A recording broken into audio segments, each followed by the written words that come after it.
আমার মেয়েটা অনেক পছন্দ করে এটা, মেয়ের জন্য আনছি আম্মু। তোমার পছন্দের খাবার আনছি আম্মু। আমারও বাড়িতে এরকম খাওয়াইবে নি? আমার পছন্দের খাওয়াইবে তুমি?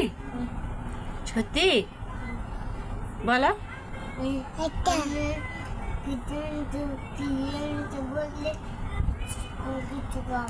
খাওয়াইবে কে? আমি কিচেন তে বললে আমারও খাওয়াইবে কে? আমি তো তোমার পছন্দের খাবার নিয়ে এসেছি। তুমি যে আমাকে বলছো আম্মু আমি এটা খাবো, এর জন্য আমি তোমার জন্য নিয়ে আসছি। তুমিও ওই দিন বলছো না আমাকে আম্মু আমি এটা খাবো, আম্মু তো মনে আছে, এই জন্য আমি নিয়ে আসছি রসমালাই।